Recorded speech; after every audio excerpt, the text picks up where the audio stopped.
పిండి grind rice పెట్టానండి అట్లకి.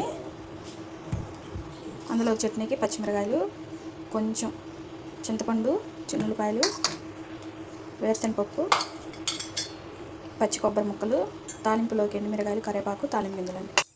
దీని మీద అట్లు పెడదామండి.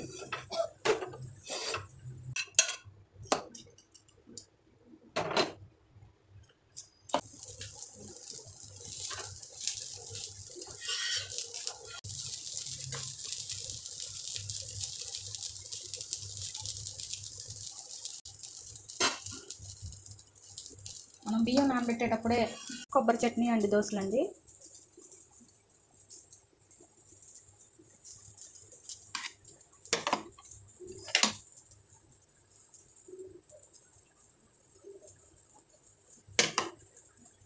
కొబ్బరి చట్నీ